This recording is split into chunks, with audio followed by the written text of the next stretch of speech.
इस कार्यक्रम के पुण्यार्चक हैं स्वर्गस्थ श्री नरभेराम गोपाल जी लाधानी एवं भाई श्री स्वर्गीय प्रफुल्ल चंद्र नरभेराम लाधानी और भाभी श्री हंसा प्रफुल्ल चंद्र जी लाधानी की स्मृति में श्री भूपेंद्र भाई लाधानी, शोभाबेन लाधानी, पुत्र एवं पुत्रवधू अतुल लाधानी, शीतल लाधानी, भत्रिज एवं भत्रिज वधू नरेश लाधानी, पूजा लाधानी, पौत्र निहाल लाधानी, केवल लाधानी, पौत्री वंदना लाधानी एवं समस्त लाधानी परिवार, बक्सरा, गुजरात।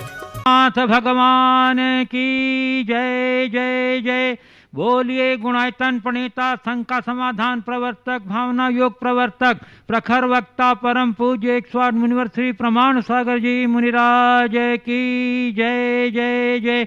बोलिए परम पूज्य 108 मुनिवर श्री अरह सागर जी मुनिराज की जय जय जय। प्रिय बंधुओं, शाश्वत श्री 6 सम्य शिखर जी स्थित गुणायतन परिसर में आयोजित आज के प्रातःकालीन विश्व शांति प्रदायक जाप्यानुष्ठान एवं प्रवचन के कार्यक्रम में से जुड़े उपस्थित यहाँ के सभी स्थानीय श्रद्धालुओं का तथा उन सभी दर्शकों और श्रोताओं का, श्रद्धालुओं का जो घर बैठे आज यहाँ के प्रातःकालीन कार्यक्रम का सीधा प्रसारण जिनवाणी चैनल प्रमाणिक ऐप के माध्यम से देख सुन आनंद दे रहे हैं, उन सबों का मैं गुणायतन श्री सेवायतन परिवार की ओर से हार्दिक हार्दिक अभिनंदन करता हूँ। मैं आपको लिए चलूं जाप्यानुष्ठान की ओर। इसके पूर्व हम लोग सभी मिलकर पूज्यदेव के चरण कमलों में त्रिबार नमोस्तु निवेदित करते हुए उनके मंगल में आशीर्वाद से अपने को अभिषेक कर कृतार्थ करेंगे। तो हाथ जोड़िए, मस्तक झुकाइए और बोलिए मेरे साथ, नमोस्तु गुरुदेव, नमोस्तु गुरुदेव, नमोस्तु गुरुदेव। हे गुरुदेव, विश्व शांति प्रदायक जाप्यानुष्ठान करा के हम सबको कृतार्थ करें। नमोस्तु गुरुदेव। सारे जगत में शांति हो, ये महामारी शीघ्र शांत हो और सभी को स्वास्थ्य लाभ हो, स्थिरता हो। इस पुनीत भावना के साथ हम सब शांति मंत्र की जाप करेंगे। ओम सम्यक दर्शनाय नमः। ओम सम्यक दर्शनाय नमः। ओम सम्यक ज्ञानाय नमः। ओम सम्यक ज्ञानाय नमः। ओम सम्यक चारित्राय नमः। ओम सम्यक चारित्राय नमः। ओम ह्रीं जगत शांतिकराय श्री शांतिनाथाय नमः। सर्वोपद्रव शांतिम कुरु कुरु स्वाहा। ओम ह्रीं जगत शांतिकराय श्री शांतिनाथाय नमः। सर्वोपद्रव शांतिम कुरु कुरु स्वाहा। ओम ह्रीं जगत शांतिकराय श्री शांतिनाथाय नमः। सर्वोपद्रव शांतिम कुरु कुरु स्वाहा।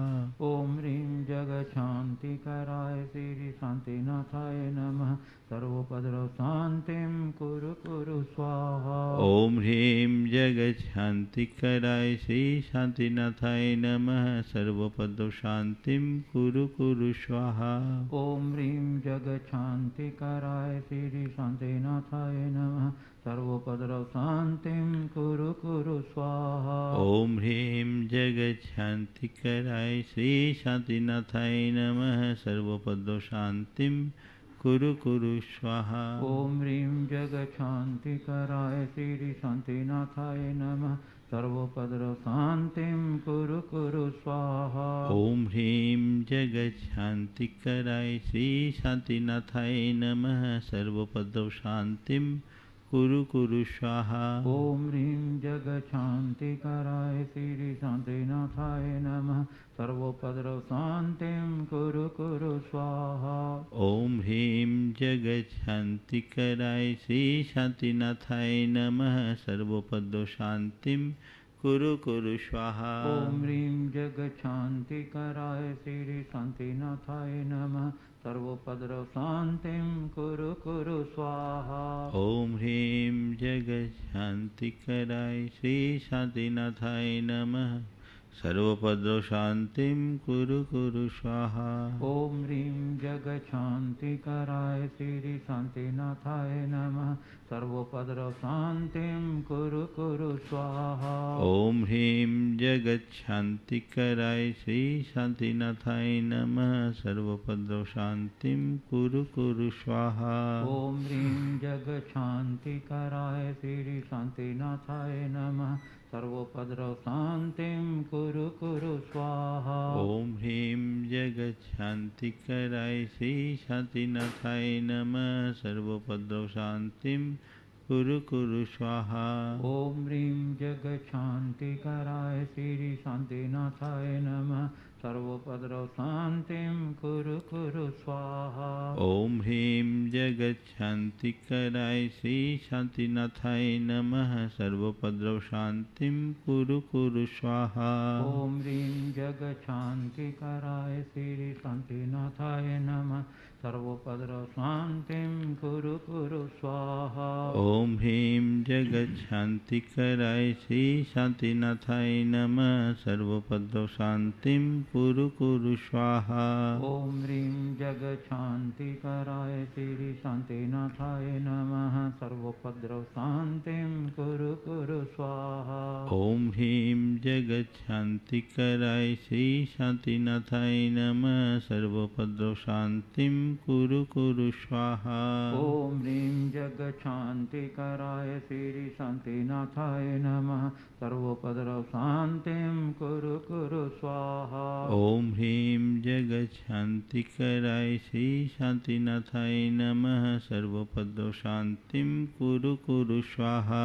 ओम ह्रीं जगच्छांतिकराय श्री शांतिनाथाय नमः सर्वोपद्रव शांतिं कुरु कुरु स्वाहा। ओम ह्रीं जगच्छांतिकराय श्री शांतिनाथाय नमः सर्वोपद्रव शांतिं कुरु कुरु स्वाहा। ओम ह्रीं जगच्छांतिकराय श्री शांतिनाथाय नमः सर्वोपद्रव शांतिं कुरु कुरु स्वाहा। ओम ह्रीं जगच्छांतिकराय श्री शांतिनाथाय नमः सर्वोपद्रव शांतिं कुरु कुरु स्वाहा।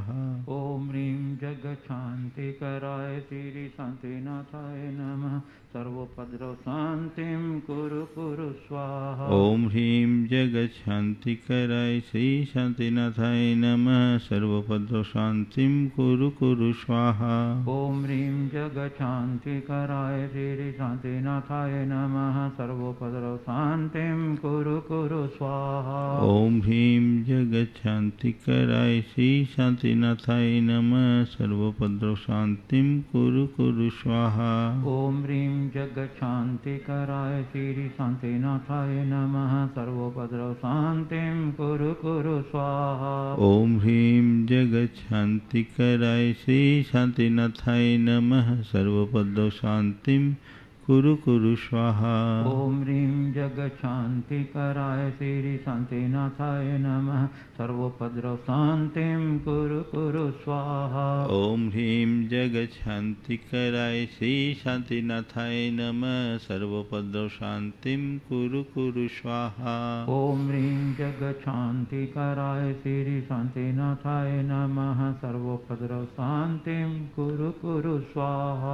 ह्रीं जगच्छांतिकराय श्री शांतिनाथाय नमः सर्वोपद्रव शांतिं कुरु कुरु स्वाहा। ओम ह्रीं जगच्छांतिकराय श्री शांतिनाथाय नमः सर्वोपद्रव शांतिं कुरु कुरु स्वाहा। ओम ह्रीं जगच्छांतिकराय श्री शांतिनाथाय नमः सर्वोपद्रव शांतिं कुरु कुरु स्वाहा। ओम ह्रीं जगच्छांतिकराय श्री शांतिनाथाय नमः सर्वोपद्रव शांतिं कुरु कुरु स्वाहा। ओम ह्रीं जगच्छांतिकराय श्री शांतिनाथाय नमः सर्वोपद्रव शांतिं कुरु कुरु स्वाहा। ओम ह्रीं जगच्छांतिकराय श्री शांतिनाथाय नमः सर्वोपद्रव शांतिं कुरु कुरु स्वाहा। ओम ह्रीं जगच्छांतिकराय श्री शांतिनाथाय नमः सर्वोपद्रव शांतिं कुरु कुरु स्वाहा। ओम ह्रीं जगच्छांतिकराय श्री शांतिनाथाय नमः सर्वोपद्रव शांतिं कुरु कुरु स्वाहा। ओम ह्रीं जगच्छांतिकराय श्री शांतिनाथाय नमः सर्वोपद्रव शांतिं कुरु कुरु स्वाहा। ओम ह्रीं जगत शांति कराय श्री शांतिनाथाय नमः सर्वोपद्रव शांतिं कुरु कुरु स्वाहा। ओम ह्रीं जगत शांति कराय श्री शांतिनाथाय नमः सर्वोपद्रव शांतिं कुरु कुरु स्वाहा। ओम ह्रीं जगत शांति कराय श्री शांतिनाथाय नमः सर्वोपद्रव शांतिं कुरु कुरु स्वाहा। ओम ह्रीं जगत शांति कराय श्री शांतिनाथाय नमः सर्वोपद्रव शांतिं कुरु कुरु स्वाहा। ओम ह्रीं जगत शांति कराय श्री शांतिनाथाय नमः सर्वोपद्रव शांतिं कुरु कुरु स्वाहा।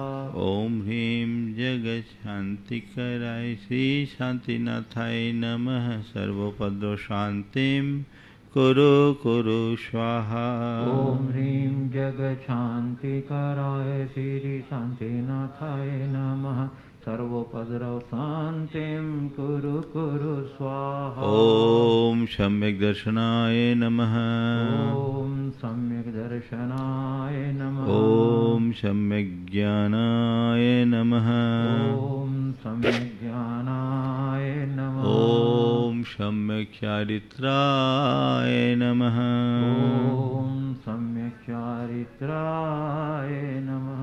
जय बोलो श्री शांतिनाथ भगवान की जय जय जय। परम पूज्य आचार्य गुरुवा श्री विद्यासागर जी महाराज की जय जय जय। बोलिए परम पूज्य 108 मुनिवर श्री प्रमाण सागर जी मुनिराज की जय जय जय। परम पूज्य 108 मुनिवर श्री अरहत सागर जी मुनिराज की जय जय जय। प्रिय बंधुओं, जैसा कि आप लोग को विदिती है कि शाश्वत सिद्ध क्षेत्र समेत शिखर जी में गुणायतन के निर्माण का कार्य तीव्र गति से चल रहा है। मैं आपको बताना चाहता हूँ कि गुणायतन अपने आप का एक अनूठा और इकलौता आयतन है जहाँ आपको आधुनिकतम वैज्ञानिक तकनीक के माध्यम से आत्मा से परमात्मा बनने का संपूर्ण जीवन दर्शन, मिथ्या दृष्टि से सिद्ध अवस्था तक का की जीवंत झांकियाँ, जैन दर्शन में वर्णित 14 गुण स्थानों का सजीव चित्रण, बोलता हुआ समवसरण समवसरण की साक्षात प्रतिकृति, भगवान का श्री विहार, भगवान का मोक्ष गमन एवं भगवान की पूर्ण जैन धर्म की जीवंत व्याख्या आपको देखने को मिलेगी। यह इस प्रकार का अपना एक अनूठा आइटम है। बंधुओं, आपसे निवेदन है कि आप इस अनूठे आयतन से जुड़कर अपने सौभाग्य की श्री वृद्धि करिए। आप गुणायतन कार्य संपर्क करके इसके विभिन्न सदस्यता योजनाओं की जानकारी लेते हुए अपने मनपसंद सदस्य योजना से जुड़ करके आप हमारा हाथ मजबूत करें, अपने सहयोग का हाथ हमारे तक बढ़ाएं। हम आपके सहयोग से शीघ्र ही गुणायतन को साकार रूप देने के लिए संकल्पबद्ध हैं। हम आपके उदारतापूर्ण सहयोग का स्वागत करेंगे, सदैव आपका आभार भी व्यक्त करते हैं। सादर जय चिनेन। अब मैं आपको ले चलूँ गुरुदेव के लिए की ओर। हम सबसे पहले गुरुदेव के चरण कमलों में त्रिवार नमोस्तु निवेदित करते हुए प्रार्थना करेंगे आपकी मंगल में देशना के लिए। तो हाथ जोड़िए, मस्तक झुकाइए, बोलिए मेरे साथ, नमोस्तु गुरुदेव, नमोस्तु गुरुदेव, नमोस्तु गुरुदेव। हे गुरुदेव, अपनी प्रवचन श्रृंखला की अगली कड़ी से हम लोग को संबोधित के साथ करें। नमोस्तु गुरुदेव। सभी लोग अपने दोनों हाथ जोड़ लें और मेरे साथ महामंत्र के स्मरण के लिए अपना मानस तैयार करें।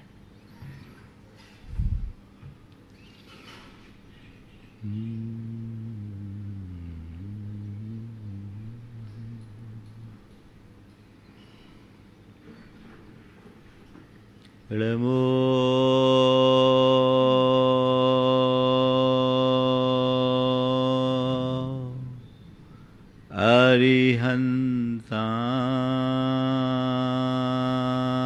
अरिहंताणं नमो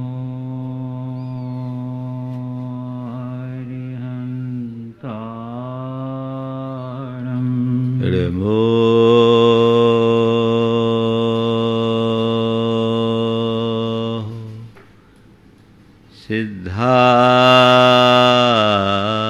सिद्धाणं नमो सिद्धाणं नमो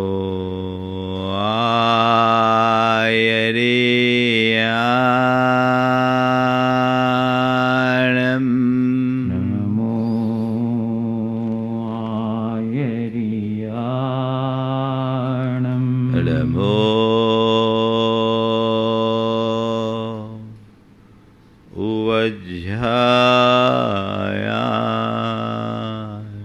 नमो वज्रायाणम्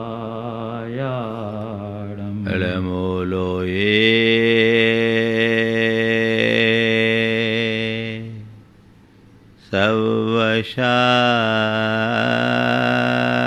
सवशाहुनम् नमो लोये सवशाहुनम्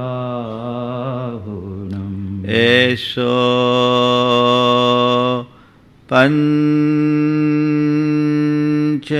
पञ्चनमुयारो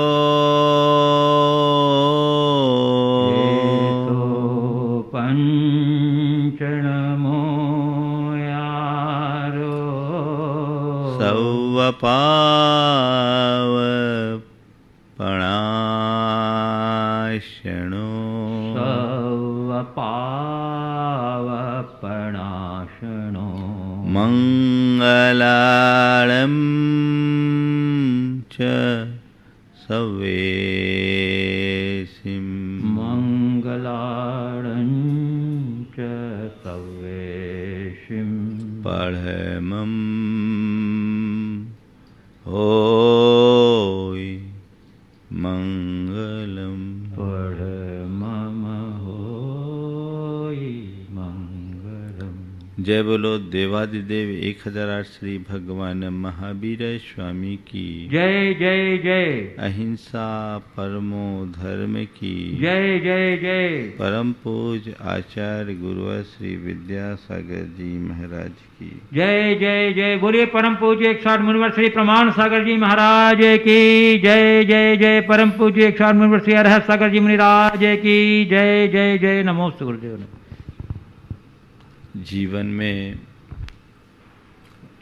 अनेक प्रकार की दुर्बलताएं हैं और वह दुर्बलता हमारे व्यक्तित्व को कमजोर करती है। जो जो मनुष्य अपनी दुर्बलताओं को दूर करता है उसके व्यक्तित्व में उतना ही निखार आता जाता है। अपने व्यक्तित्व को निखारने के लिए हमें अपने दोषों, दुर्बलताओं और दुर्गुणों को हमेशा ध्यान में रखने की ज़रूरत है। और न केवल ध्यान में रखने की ज़रूरत है अपितु उन्हें दूर करने के लिए संकल्पित और कटिबद्ध होने की भी आवश्यकता है। आज मैं बात कर रहा हूँ एक ऐसी दुर्बलता जो हमारे जीवन में अनेक बार अनेक प्रकार की समस्याओं को जन्म दे देती है। वह है जिद। जिद शब्द अच्छे अर्थ में भी है और बुरे अर्थ में भी है। हम लोग किसी का जिद्दी होना अच्छा नहीं मानते और जिद्दी होने का परिणाम भी बहुत बुरा निकलता है। लेकिन एक जिद है जो हमारे जीवन को आगे बढ़ाने में सहायक भी बनती है। आज ज की बात है और मैं दोनों तरह की जिद की बात करूँगा। सबसे पहले उस जिद की जो हमारे जीवन का नकारात्मक पक्ष है। उस जिद का मतलब क्या है? आप लोग बोलते हैं जिद पकड़ना, जिद पकड़ लिया है, सामने वाला जिद कर रहा है, उसकी जिद पूरी करनी पड़ेगी। ये जो बातें हम लोग करते हैं ये जिद है क्या? जिद का मतलब है दुराग्रह, अपनी बात पर अड़ जाना, हट पकड़ लेना, अपने द्वारा अपनी अनुचित बात को पूरी करवाने के लिए, मनवाने के लिए रूठ कर बैठ जाना, ये जिद है। ये जिद बच्चों से लेकर के बूढ़ों तक सब में पाई जाती है। जिद की क्वालिटी अलग अलग हो सकती है। बच्चों के जिद के विषय में अक्सर कहा जाता है, माँ बाप कहते हैं हमारा बच्चा जिद्दी है, मानता नहीं है, इसकी जिद को कैसे सुधारें। तो हमें ये सब चीज़ें देखना नहीं केवल बच्चों में, बड़ों में भी जिद होती है। जिद के लिए एक शब्द है हठ है, और हमारे यहाँ 4 प्रकार के हठ की बड़ी प्रसिद्धि है। बाल हठ, स्त्री हठ, राज हठ और साधु हठ। ये चारों प्रकार के हठ हैं, जिसमें सबसे पहला हठ है बाल हठ। बच्चों के साथ ये प्राय देखने में आता है। बच्चों को जब अपनी कोई बात मनमानी होती है, रूस करके बैठ जाते हैं, हाथ पांव पटकने लगते हैं, रोने लगते हैं। उस समय हमें कोई चीज़ चाहिए तो चाहिए। माँ बाप की मजबूरी से उन्हें कोई मतलब नहीं है। उन्हें मनाने की कोशिश की जाए तो मानते नहीं हैं, और उनकी जिद पूरी कर देने से फिर जिद का सिलसिला शुरू हो जाता है। फिर भी बच्चे अगर हट करते हैं और उनकी जिद पूरी न की जाए तो थोड़ी देर में वो मान भी लेते हैं।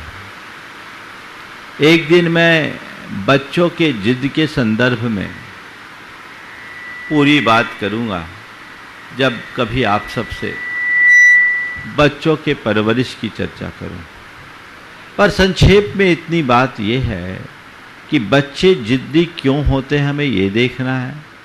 और यदि बच्चे जिद्दी हो गए हैं तो उन्हें कैसे उसके जिद से बाहर निकालना है, ये देखना है।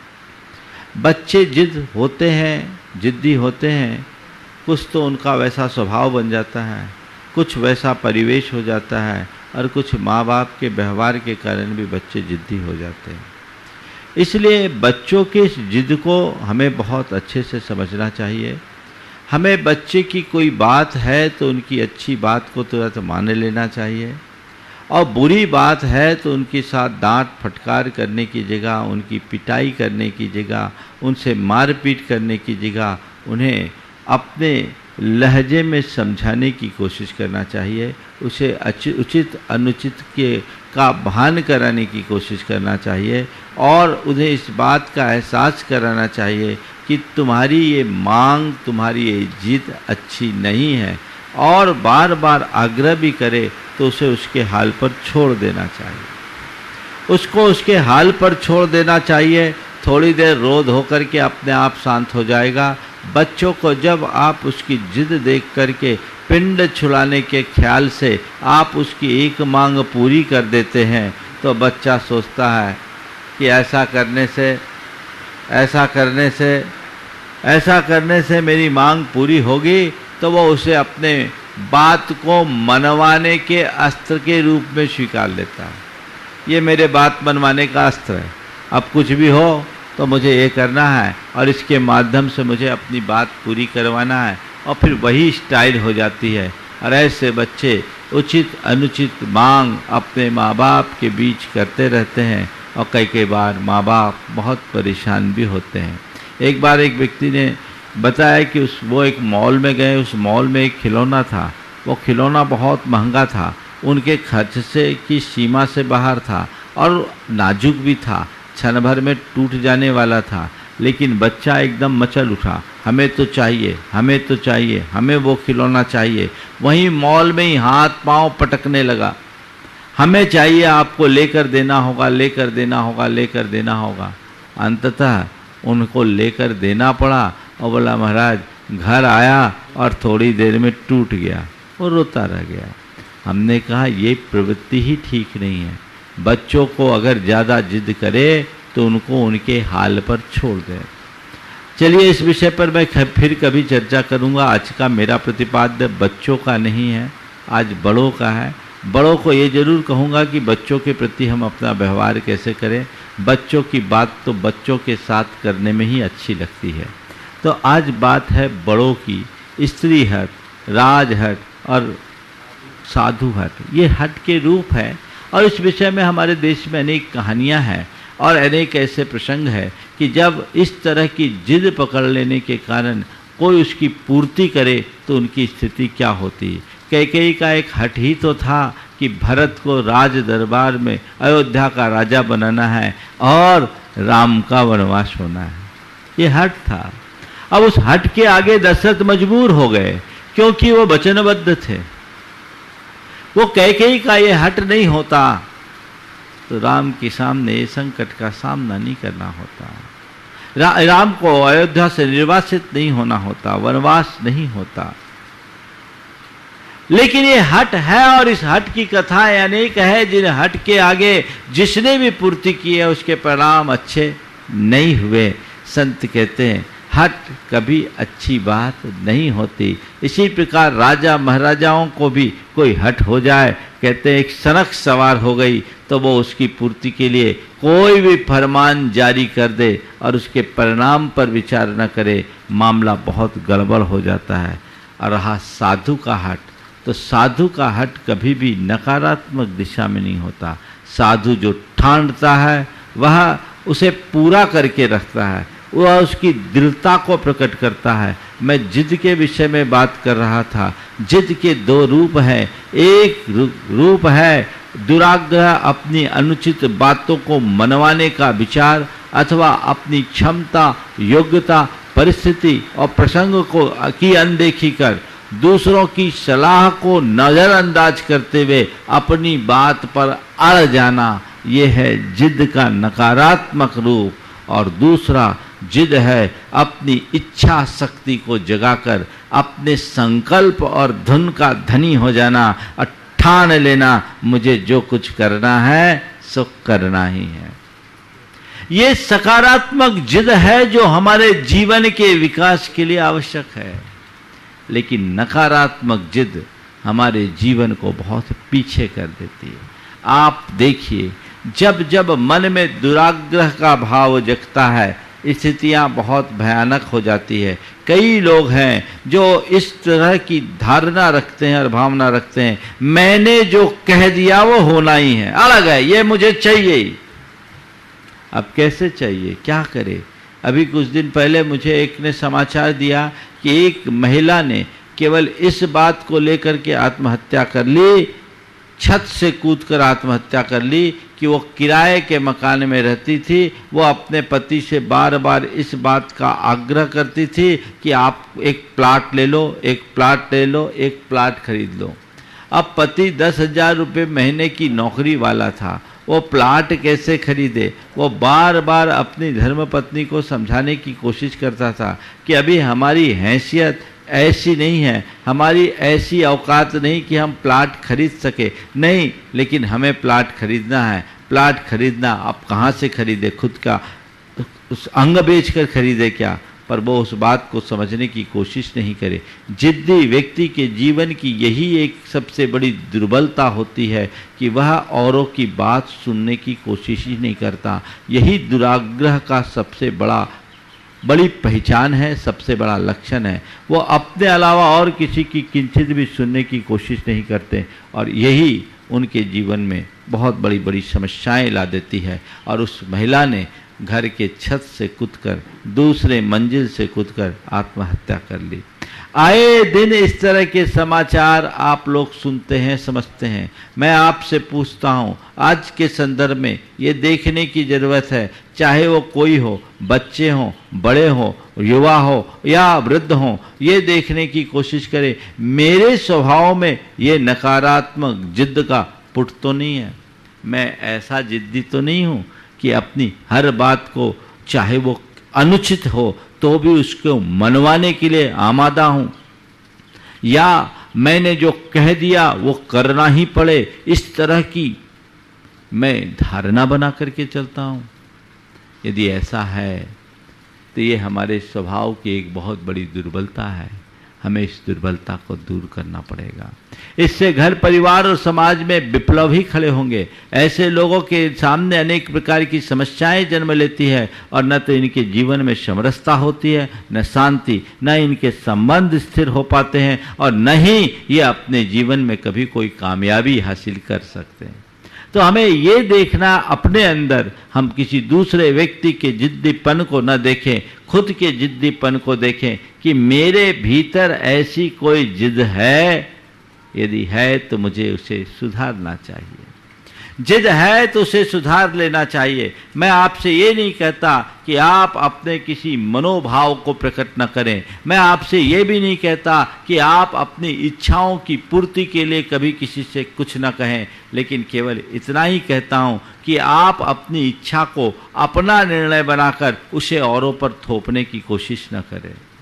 जिद तब बन जाती है जब मनुष्य अपने अंदर की इच्छा और भावनाओं को अनुरूप अपना निर्णय ले लेता, उन्हें ही अपना निर्णय बना करके दूसरे पर थोपता है, मैंने ये कह दिया यही होगा। इस आग्रहपूर्ण वृत्ति से कलह जन्मता है। कई लोगों के बीच आपस में झगड़ा केवल इसी बात को लेकर होता है कि लोग एक दूसरे के साथ जिद पर अड़ जाते हैं, तुल जाते हैं। एक युवक का कि मैंने सगाई हो गई, बाद में उसकी सगाई टूट गई।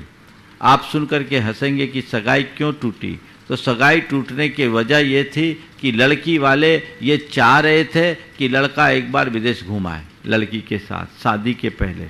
लड़का वाले बड़े संस्कारित थे और मूलभूत भारतीय रीति रिवाजों पर विश्वास करने वाले थे। उनने कह दिया जब तक हम फेरे नहीं पड़ जाए हम अपने लड़के को किसी लड़की के साथ बाहर जाने की इजाज़त नहीं देंगे। वो लोग बार बार कह रहे थे कि नहीं आपको चलना पड़ेगा, हमने प्रोग्राम बना लिया है, हमारी बेटी के साथ लड़का घूमने जाएगा। इन्होंने कहा नहीं नहीं हम ऐसा नहीं कर सकते, शादी के बाद आप जब कहो जहाँ कहो जैसा कहो हम उसको पूर्ण करने के लिए तत्पर हैं, लेकिन अभी हम ऐसा करने में समर्थ नहीं हैं। लेकिन उनने तो जिद पकड़ ली थी कि चलना ही पड़ेगा, ये उनका आग्रह था।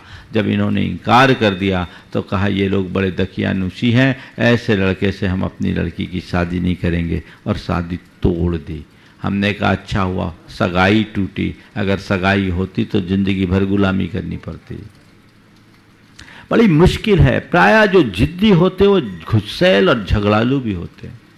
तो जिद्दी और झगड़ालू प्रवृत्ति के लोग हमेशा अपनी बात थोपने की पर आमादा होते हैं। मेरी बात पूरी होनी चाहिए, जो मैंने कहा वही होना चाहिए, जो कह दिया सो कह दिया, उचित अनुचित का कोई विचार नहीं, जो मैं हूं वही सही। ये आग्रही व्यक्ति की बात है। मैं जहां खड़ा हूं वही दुनिया का केंद्र बिंदु है। नहीं है भरोसा तो नाप के देख लो। अब उसका क्या होगा? बड़ी बुरी हालत होती जिद्दी आदमी की। एक ने कह दिया कोई 35 और 35 70 कह दे तो मैं उसे अपनी भैंस दे दूंगा। 35 और 35 70 कह दे तो मैं उसे भैंस दे दूंगा। पत्नी घबराई, ऐसा मत करो, 35 और 35 70 होता है, कोई भी कह देगा तुम भैंस दे दोगे तो बाल बच्चे क्या खाएंगे? उसने कहा पगली, कोई कितना ही कहे मैं मानूंगा तब तो। जिद्दी आदमी किसी की सुनता नहीं, किसी की मानता नहीं। वो अपने आगे किसी को कुछ देखने की कोशिश नहीं करता, और कई बार ऐसे भयानक परिणाम हो जाते हैं। एक युवक की शादी गांव के लड़की से हुई। शादी के थोड़े दिन बाद लड़की की विदाई हुई, वापस अपने मायके गई, और युवक को अपनी पत्नी का बिछोह सहा नहीं गया। तीसरे ही दिन बिना पूर्व सूचना के वो अपने ससुराल पहुंच गया। ससुराल में अचानक अपने जमाई को आया देख उसकी सास घबराई और बुलाई और कहा अचानक आपका ऐसा आना कैसे हुआ? बोले बस मैं यहाँ आया हूँ, अपनी पत्नी के बिना रह नहीं सकता। मैं आज आया हूँ, कल अपनी पत्नी को लेकर के जाऊँगा, कल तुम्हें अपनी बेटी को विदा करना है। अरे कुंवर साहब, आए हो तो कम से कम खबर देते, आज आए हो कल ले जाओगे, ऐसा कुछ होता है क्या? अभी तो आपके ससुर जी भी यहाँ नहीं हैं, बाहर गए हुए, उनको आने दो 2-4 दिन। अब रुको, अब आ गए हो ससुराल तो। मैं तुम्हारी इन सब दकियानुसी बातों पर किंचित भी भरोसा नहीं करता, विश्वास नहीं करता। मैंने कह दिया मैं आज आया हूँ, कल जाऊँगा, तुम्हें अपनी बेटी को विदा करना ही होगा। वो अनुनय करने लगी कि अभी हम कर नहीं सकते, कुछ बेटी को पहली बार विदा करेंगे, कुछ भेजेंगे नहीं, कुछ भेंट नहीं देंगे तो लोग क्या कहेंगे। मुझे इन सब बातों का कोई विचार नहीं, मैंने कह दिया सो कह दिया। युवक बड़ा जिद्दी था। सास ने मनाने की कोशिश की, पर उसने कहा नहीं, अगर मैंने कह दिया सो कह दिया, आज मैं आया हूं, कल तुम्हारी बेटी को तुम्हें विदा करना होगा, अन्यथा मैं यहां से चला जाऊंगा और जीवन में कभी तुम्हारी बेटी को नहीं लूंगा। सास को थोड़ा संतुलन रखना था, सास को थोड़ा संतुलन रखना था, संयम रखना था, पर वो भी अपना संयम खो दी। बोले 3 दिन पत्नी के बिना नहीं रह पाए, जिंदगी कैसे निकालोगे? मैं कह दिया ना, मैं अपने वचन का पक्का हूं, लौट गया तो कभी तुम्हारी बेटी का मुंह भी नहीं देखूंगा। तो सास ने भी आवेश में कह दिया, ठीक है, मैं भी समझ लूंगी मेरी बेटी विधवा हो गई, मैं भी समझ लूंगी कि मेरी बेटी विधवा हो गई।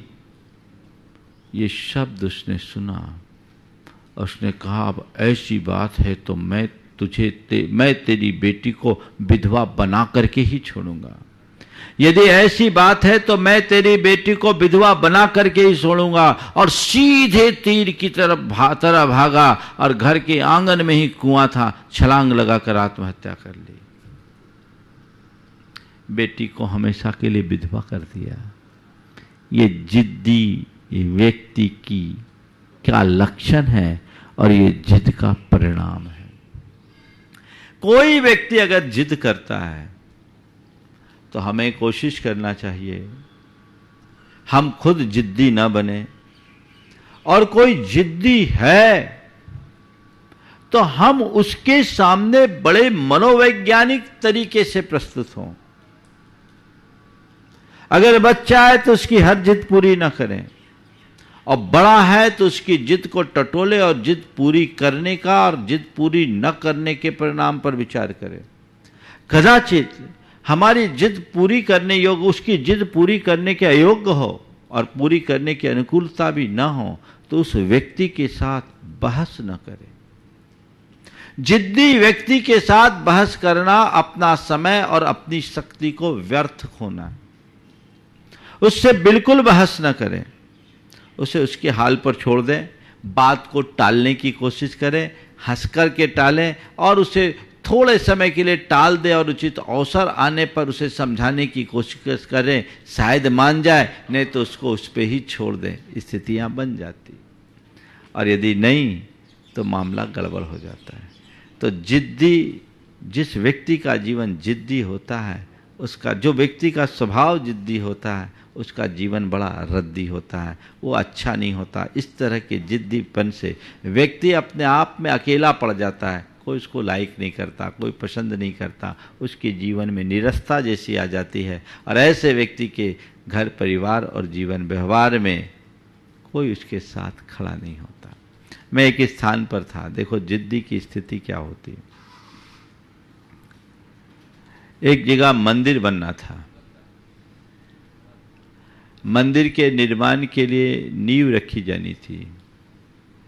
मेरी ऐसी आदत है, जब कभी कहीं किसी समाज के मंदिर के निर्माण की बात आती है तो मैं समाज के लोगों से कहता हूँ, कुछ ऐसी योजना बनाओ जिससे मंदिर के निर्माण का जो द्रव्य लगना है उसका बहुभाग शिलान्यास में ही आ जाए और तय समय में मंदिर बने। तो आधारशिला और 5 कूर्म शिला रखने की बात रखी गई। इसमें समाज के कुछ लोगों को चुन लिया जाए, कुछ परिवारों के माध्यम से, और उसके निमित्त एक बड़ी राशि आ जाए जो मंदिर के निर्माण कार्य में सहायक बने।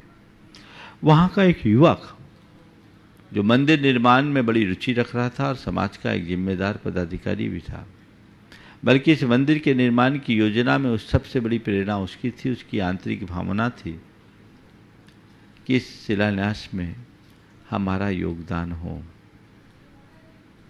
लेकिन अब करे कैसे? पिताजी से पूछे बिना कुछ हो नहीं सकता। उसने पिताजी से बात की, पिताजी ने ना कर दिया, अभी नहीं करना, औरों को करने दो, फिर देखेंगे। लड़का मायूस। पिताजी के आगे कुछ कहना वो अपनी मर्यादा के विरुद्ध समझता था, और पिताजी ने ना कर दिया तो उनसे हाँ करवाना असंभव समझता था। उसने कहा, उसकी धर्मपत्नी, उसकी माँ ने कहा, उसकी बहनों ने भी ये बात कहा कि ये काम करा लीजिए पापा, इसके मन में हमेशा का विकल्प रहेगा, ऐसा मौका बार बार थोड़ी मिलेगा। पर सामने वाले ने एक बार ना तो ना, कुछ लोग ऐसे होते हैं, ना तो ना, अब क्या करें, जिद है। वो लड़का बहुत दुखी था। 3 दिन बाकी थे कार्यक्रम के, पर उसके चेहरे में जो उत्साह था वो खत्म हो पड़ा था, बड़ा मायूस सा था। मैंने एक दिन पूछा क्या बात है आजकल तुम बड़े मायूस से दिख रहे? बोले महाराज क्या करूं, ऐसी ऐसी समस्या है, बाबूजी के आगे कुछ कह नहीं सकता, हमारी सामर्थ्य है, अनुकूलता है, मन में आता है, इतने सालों बाद मंदिर के निर्माण का योग बना है और आज आपके सानिध्य में है, महाराज जी ये काम हो जाए तो बहुत अच्छा है। लेकिन अब पिताजी ने ना कर दिया तो अब उनको हाँ कराना मुश्किल है। मैंने कहा मैं तुम्हारे पिताजी को समझाऊं? बोले महाराज आप ऐसा मत करना, नहीं तो हमारा यहाँ आना भी बंद हो जाएगा। आप ऐसा बिल्कुल मत करना, नहीं तो हमारा यहाँ आना भी बंद हो जाएगा। बोले नहीं, हम ऐसे नहीं समझाएंगे, मेरी समझाने की कला अलग है। ठीक है, तुम देखो तुम्हारा काम कैसे होता है, तुम चिंता मत करो, अभी 3 दिन है, तुम लोगों ने कुछ सारे बुक कर लिए? बोले नहीं महाराज जी, एक बचा के रखा है। बोले बस बचा के रखो, जब तक मैं नहीं कहूँ वो शिला किसी के नाम मत देना। मैंने प्रवचन में इसी बात को प्रतीकात्मक तरीके से प्रस्तुत किया और संबंध पिता पुत्र के संदर्भ में बात करते हुए कहा कि पिता को जिद्दी नहीं जिंदा दिल बनना चाहिए, और 1-2 किस्से सुनाए जो जिद्दीपन के कारण घर परिवार में आए बिखराव के परिणाम से हुए थे। जिद्दीपन के कारण घर परिवार में बिखराव का कारण बना था, और वो भी छोड़ा कि जब व्यक्ति ने अपने जिद को छोड़ा तो परिवार में कैसी खुशी आई। 1-2 घटनाएं मैंने सुनाई। मेरा पूरा प्रवचन हुआ, मैं देख रहा था सामने वाला प्रवचन बहुत रस लेकर के सुन रहा था। मुझे लगा कि तीर निशाने पर लग गया। प्रवचन पूर्ण हुआ, वो व्यक्ति सीधे मेरे पास आया, बोला महाराज जी वो शिलान्यास की क्या योजना है? हम बोले भाई योजना तो है सब। बोले वो सब शिलाएं पूरी हो गई क्या? बोले पूछते हैं कमेटी वाले से। कमेटी वाले साथ क्यों जी, बची है? बोले हाँ महाराज जी 1 शिला बची है। उन्होंने कहा महाराज जी वो 1 शिला में हमारे परिवार का नाम हो जाए तो बहुत अच्छा, हमारी खुशी होगी। सब चाहते ही थे। हमने कहा बहुत अच्छी बात, हमने आशीर्वाद दिया, उनके बच्चों को बुलाया। उस समय जो परिवार में खुशी की लहर उत्पन्न हुई वो अद्भुत थी। उसने कहा महाराज करोड़ों की कमाई से हमें वो खुशी नहीं मिली जो आज पिताजी के एक निर्णय से प्राप्त हो गई। इन्होंने हमें बहुत कुछ दिया, लेकिन आज जो दिया वो अद्भुत है। बेटा वहीं अपने पिता के पांव छू लिया कि पापा आज आपने बहुत बड़ा काम कर लिया, हम सबकी भावना रख ली। पिता ने उसी समय मुझसे कहा महाराज आज आपने मुझे झकझोर दिया, मुझे लगा कि अब बच्चे इतने लायक हो गए, काबिल हो गए, अच्छे कार्य में हमें अपने निर्णय थोपने की जगह उनकी भावनाओं का भी कद्र करना चाहिए। भावनाएं क्या होती है और भावनाओं की कद्र क्या होती है समझनी चाहिए।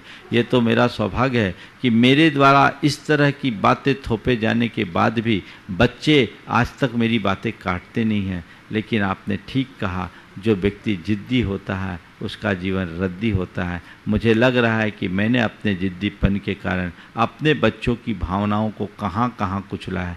महाराज अब मैं ऐसा नहीं करूँगा। उसकी दृष्टि बदल गई।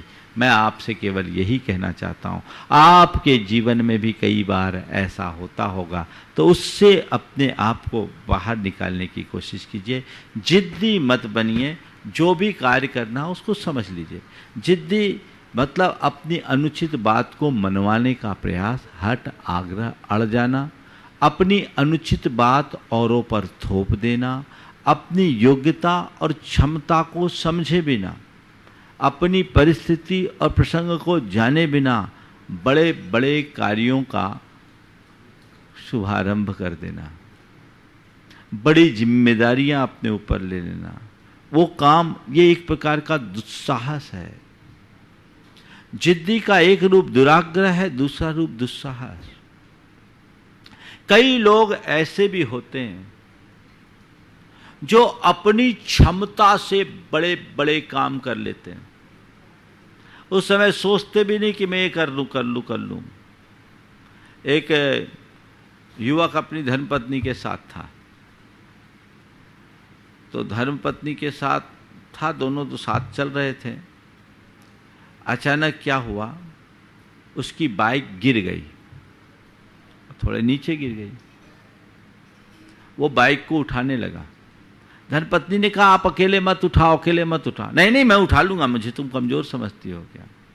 वो रोक रही, रुको ना, किसी को बुला लेते फिर उठाएंगे तो ठीक होगा, अभी कुछ हो गया तो कुछ हो गया, तुम मुझे क्या कमजोर समझती है? उसने झटके से उसको मोटरसाइकिल को उठाने का प्रयास किया, ताकत तो थी नहीं, और जब उठाया वजन बढ़ा, स्लिप डिस्क हो गया, अब रो रहा है। आप मेरी बात मान लेते तो ये दशा क्या होती? तो ये तो एक उदाहरण है।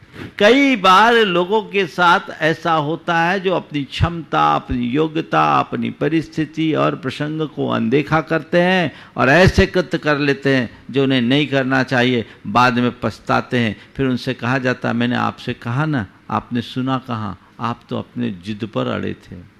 होता है। तो ये स्थितियां ठीक नहीं हैं। ऐसे जिद्दी स्वभाव से अपने आप को बाहर निकालना चाहिए। उसके संदर्भ में भी कुछ बात मैं आप सबसे कहूँगा कि ऐसी जिद से बचो। कई बार लोग अपनी जिद करते हैं और वो जिद बहुत भयानक हो जाती है। कई बार बच्चे भी जिद्दी होते हैं, वयस्क होने के बाद माँ बाप के अनुभवों को अनदेखा करके, माँ बाप की हिदायतों की अनदेखी करके, माँ बाप के सुझावों को अनदेखी करके अपने तरीके से काम करने के लिए वो निर्णय ले लेते हैं, उसकी जिद पकड़ लेते हैं। मुझे यही बिजनेस करना है, मुझे ऐसा ही करना है, मुझे यहाँ शादी करना है, मुझे ये करना और वो करना है। और कई बार वे अपने जिद में लिए गए असंगत निर्णय के शिकार हो जाते हैं और जीवन भर उन्हें पछताना पड़ता है। तो जिद ये ठीक नहीं। अनुचित बात मनवाने की प्रवृत्ति, अनुचित कार्य करने की प्रवृत्ति, दोनों एक प्रकार की नकारात्मक जिद है। ना मुझे अनुचित बात मनवाने के लिए अड़ना है और न ही अनुचित कार्य करने के लिए आमादा होना है। ये दोनों नकारात्मक जिद है और इसके परिणाम भयानक होते हैं, कभी अच्छे परिणाम नहीं निकलते। अब थोड़े सकारात्मक जिद की भी चर्चा कर लो। सकारात्मक जिद क्या है? अपने लक्ष्य के प्रति समर्पित होकर उसे पूर्ण करने की धुन या लगन उत्पन्न करना, ये सकारात्मक जिद है। जितने भी लोगों ने महानता को छुआ है वो एक जिद के बल पर ही हुआ है। आज हम साधु बने हैं तो अपने जिद के बल पर है, और ये जिद जीवन में स्थिरता और दृढ़ता लाती है। ये जिद सकारात्मक जिद है। यदि हमारे अंदर ऐसी जिद ना हो तो हम अपने मार्ग में नहीं टिक सकते। आप लोगों के जीवन में भी ऐसे बहुत सारे लोग हैं जिनने जो ठान लिया और कर दिखाया। उनके अंदर साहस होता है, उनके अंदर संकल्प होता है। ये एक प्रकार की इच्छा शक्ति का रूप है। लेकिन इसमें किसी भी प्रकार का क्षोभ, क्रोध, चिड़चिड़ापन ये नहीं होना चाहिए, गुस्सा नहीं होना चाहिए। जिस जिद में क्षोभ है, क्रोध है, चिड़चिड़ाहट है, वो जिद नकारात्मक है। और जो जिद तुम्हें तुम्हारे मार्ग में चलने के लिए उत्साहित करे, वो जिद सकारात्मक है। जिद करना यानी ठान लेना, मुझे जो करना है सो करना है, पर करने से पहले विचार कर लेना। विवेकपूर्ण जिद होनी चाहिए। गलत बातों की पूर्ति के लिए तो लोग 100 प्रयास करते हैं, लेकिन अच्छे कार्यों को करने का संकल्प बहुत कम लोग करते हैं। वो अपनी योग्यता को देखते हुए करना और लगन निष्ठा के साथ उसमें समर्पित हो जाना, ये एक प्रकार की जिद है जो हमारे जीवन की उन्नति का आधार है। ऐसे व्यक्ति के मन में किसी प्रकार की दुविधा नहीं रहती और ऐसे लोगों के अंदर अतिरिक्त ऊर्जा आती है उनके संकल्प शक्ति के परिणाम स्वरूप। उचित अनुचित का विवेक रखते हुए जो औचित्यपूर्ण दृष्टि के साथ अपने जिद में जीते हैं, वे ही जीवन में सफल होते हैं। चाहे लौकिक हो या लोकोत्तर, दोनों क्षेत्र में ऐसी जिद जरूरी है। रंग जाओ अपने रंग में, मुझे जो करना है सो करना ही है। जो मेरे लक्ष्य के लिए है उस लक्ष्य में आगे बढ़ जाओ, तब आगे बढ़ पाओगे। और जिन लोगों के मन में इस तरह का कोई लक्ष्य नहीं होता, उस लक्ष्य की पूर्ति करने का जज्बा नहीं होता, वे जीवन में सफल नहीं होते। दूसरी बात, अपने मार्ग में दृढ़ रहना, यह भी एक जिद है। उसमें कोई कॉम्प्रोमाइज नहीं करना, उसमें कोई समझौता नहीं करना। जो मुझे करना है वो मेरे मार्ग के अनुकूल है, वो मुझे करना ही है, ऐसी दृष्टि और धारणा बना करके चलना। कई बार लोगों को तात्कालिक रूप से वो अच्छी नहीं लगती, लेकिन उसका परिणाम बहुत अच्छा निकलता है। मैं आपको अपनी एक बात सुनाता हूँ। जब मैं कोलकाता में था, पहली बार जब कोलकाता गया 2005 में, तो उस समय कुछ परिस्थितियाँ ऐसी थी कि दिगंबर साधुओं का निर्बाध विचरण कोलकाता शहर में नहीं हो पाता था। रास्ते में भी लोगों के मन में बड़ा डर था, पर गुरुदेव का आशीर्वाद था। हम बड़े आराम से यहाँ से निकले और हजारीबाग से कोलकाता गए थे। वहाँ एक पंचकल्याणक था, तो पहले तो हम सीधे बेलगछिया गए और बेलगछिया से सॉल्ट लेक स्टेडियम में एक पंचकल्याणक था, वहाँ के लिए जाने लगे। जब मैं बेलगछिया से निकला तो लोगों ने मुझे घेर लिया। मैं वहीं खड़े हो गया। मुझे पता तो था कि मामला गड़बड़ है। मैं अपने स्थान पर खड़ा हो गया और कहा कि भाई मेरे आगे केवल झंडा वाला चलेगा, बाकी सब पीछे चलेंगे तो मैं चलूँगा, नहीं तो मैं यहीं खड़ा। लोग शक पकाए, लेकिन उनका कुछ जोर नहीं चला, वो चले। मैं सॉल्ट लेक स्टेडियम तक गया। वहाँ 5 दिन तक उसी परिसर में पंचकल्याणक बहुत भव्यता से संपन्न हुआ। काकुड़गाछी का पंचकल्याणक था। उसके बाद कार्यक्रम संपन्न करने के बाद जुलूस के साथ हम काकुड़गाछी तक भगवान के साथ आए, और उसी जुलूस के साथ एक छोटे रूप में हम बेलगछिया आ गए। कैंपस के अंदर थे, लोगों को शांति रही। हम बेलगछिया कैंपस में ही चर्या करते रहे। अब वहाँ एक दिन पार्श्वनाथ भगवान का जन्म कल्याणक था, उसका हमेशा जुलूस निकलता था। उस जुलूस में मैं शामिल हुआ। मैं थोड़ा आगे बढ़ा, पुलिस वाले ने मुझे रोक लिया। बोले आप नहीं जा सकते। बोले क्यों नहीं जा सकते, हम साधु हैं, हम जा सकते हैं। नहीं जा सकते। बोले अरेस्ट कर लो। नहीं जा सकते, अरेस्ट कर लो, मैं तैयार हूं। मुझे रास्ता खोलना था, मैंने ठान लिया था। जुलूस गया थोड़ी दूर तक, वापस आया। मैंने लोगों से कहा अब हमें सार्वजनिक कार्यक्रम करना है, अब बेलगछिया के परिसर से बाहर निकलना है। तुरंत कार्यकर्ताओं ने तत्परता दिखाई। वहाँ के पुलिस उपायुक्त से बात की, पुलिस आयुक्त से बात की, और देश बंधु पार्क में प्रवचन हुआ। पहली बार दिगंबर मुनि का सार्वजनिक प्रवचन, और लगभग 2-3 हजार लोगों की उपस्थिति, ज़्यादा ही होगी। 2 दिन का कार्यक्रम हुआ, भव्यता के साथ संपन्न हुआ। कुछ लोगों में विश्वास जगा। फिर वहाँ से हम हावड़ा आए, बेलगछिया से बड़ा बाजार होते हुए। उसमें भी हमने ऐसा ही किया। मेरे आगे कोई नहीं, मेरे पीछे सारी पब्लिक आते रहे, और हम डफसन में रुक गए। डफसन में जहाँ हमारा निवास था, इन लोगों ने हमारी चर्या की व्यवस्था उसी कैंपस में 2 अलग अलग फ्लैट थे, उसमें कर दिए। मैंने देखा यहाँ तो पूरी बंधी बंधाई चर्या हो जाएगी, एक कैंपस में बंध के रह जाएंगे तो जो गुरुदेव ने जिस दृष्टि से मुझे भेजा वो मकसद ही अधूरा रह जाएगा। हम जहाँ रुके थे 13 नंबर में, वहाँ से 200 मीटर पर मंदिर था। मंदिर आना जाना हमारा होता ही था, 3 बार रोज मंदिर आते जाते थे। लोगों में डर था कि महाराज के साथ कुछ हो न जाए। मैंने लोगों से कहा देखो भाई, इस कैंपस के भीतर मैं चर्या नहीं करूँगा, चर्या मेरी तभी करा पाओगे जब बाहर जाएंगे।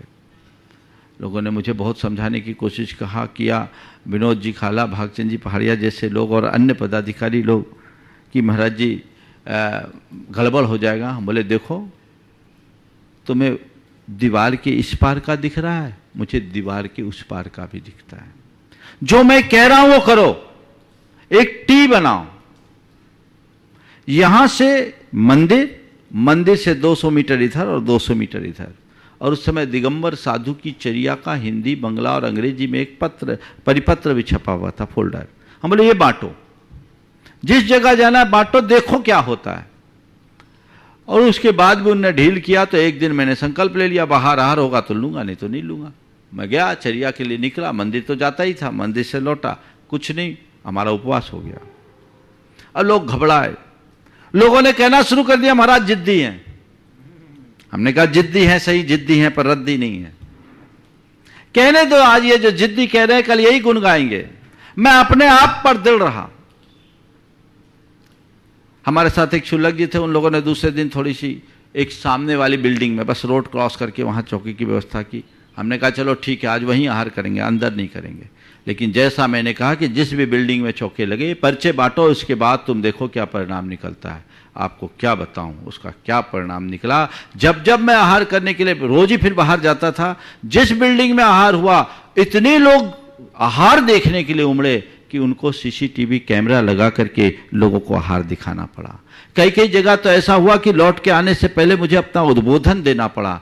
और थोड़े ही दिन के बाद ये नतीजा निकला कि पूरे डबसन में 1-1, 1.5 किलोमीटर तक अंजलि लेकर निर्बाध विचरण हुआ, वहां कोई दिक्कत नहीं हुई। फिर वहां के गुलमोहर पार्क में 10 दिन तक लगातार प्रवचन सभा हुई, जिसमें हजारों की संख्या में लोग रहे। और आज उसके बाद आगे चलकर पूरे कोलकाता में हमने यही फार्मूला अपनाया। 2.5 किलोमीटर तक हम ऐसे अंजलि लेकर के चले हैं तो कोई दिक्कत नहीं है, कहीं कहीं भी चले जाओ। और आज उसका परिणाम है कि पूरे कोलकाता शहर में कोई भी दिगंबर मुनि अकेले भी जा सकता, आ सकता है। ये जिद का सकारात्मक रूप है। यदि मैंने समझौता कर लिया होता, उन लोगों की बात मान ली होती, सोच लिया होता ये लोग मुझे जिद्दी कह रहे, अच्छी बात नहीं है, चलो ठीक नहीं है, जिद्दीपन अच्छा नहीं होता, तो शायद आज भी वहां की दशा वही बनी रहती जो कभी बनी कि मुनियों को भी आड़ में जाना पड़ा। रास्ता पकड़ करके चलना अच्छा होता है। तो जिद्दी को सकारात्मक दिशा में लेकर के चलोगे तो आगे बढ़ोगे। हम ऐसे ही चलना चाहिए। साधु का हट केवल यही होता है, वो अपने मार्ग में दृढ़ रहता, उसमें समझौता कभी नहीं करता, क्योंकि वो सत्य मार्ग पर चलता है और सत्य मार्ग से ही जीवन की सिद्धि होती है। इसलिए जिद्दी को छोड़ें, जिंदा दिली अपनाएं और सिद्धि का रास्ता प्रशस्त करें। इस भाव के साथ समय आप सबका हो गया। यहीं पर विराम। बोलिए परम पूज्य आचार्य गुरुवर श्री विद्यासागर जी महाराज की। बोलिए परम पूज्य 108 मुनिवर श्री प्रमाण सागर जी महाराज की जय। मुनिवर श्री रह सागर जी महाराज की जय। इस कार्यक्रम के पुण्यार्चक थे स्वर्गस्थ श्री नरभेराम गोपाल जी लाधानी एवं भाई श्री स्वर्गीय प्रफुल्ल चंद्र नरभेराम लाधानी और भाभी श्री हंसा प्रफुल्ल चंद्र जी लाधानी की स्मृति में श्री भूपेंद्र भाई लाधानी, शोभाबेन लाधानी, पुत्र एवं पुत्रवधू अतुल लाधानी, शीतल लाधानी, भत्रिज एवं भत्रिज वधू नरेश लाधानी, पूजा लाधानी, पौत्र निहाल लाधानी, केवल लाधानी, पौत्री वंदना लाधानी एवं समस्त लाधानी परिवार, बक्सरा, गुजरात।